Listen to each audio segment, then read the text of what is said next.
Hello, welcome to All Things Hair Philippines. My name is Mai Santos and I'm here to talk about the benefits of keratin treatment for your hair. But first, feel free to check out the other videos in this channel to get hairstyle tips and inspiration.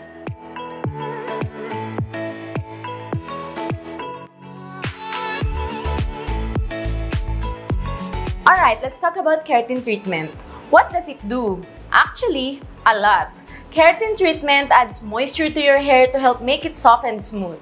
It also repairs damaged hair and restores shine. These are the main ingredients of the keratin treatment process. It is important to start with a clean hair. To do this, I wash my hair thoroughly with TRESemme Keratin Smooth Shampoo that's specifically formulated with argan oil and keratin.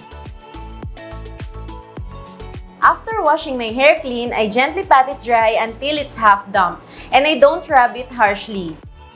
To avoid damaging my hair, I use a white tooth comb. If you want, you can also use a wet brush for this purpose. I am now using Crème Triple Keratin Ultimate Straight Ultra Crème.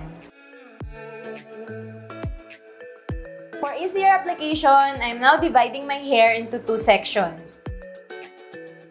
I'm now scooping a handful of the product and massaging it thoroughly to absorb into wet hair. The product is a relaxer to tame frizz and revive damaged hair.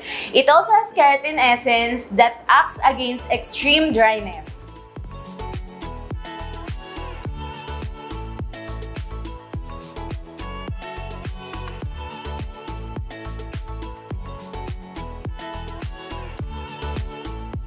Then I leave it on for 3 minutes. I make it a point to relax while waiting. Then I thoroughly rinse with water. Blow drying comes next and I'm excited to see the result. Since my hair is long, I use hair clips to divide my hair into two sections. I use a paddle brush to detangle my hair and to ensure a shiny look. And I'm so happy with the result. My hair is gorgeously sleek and manageable.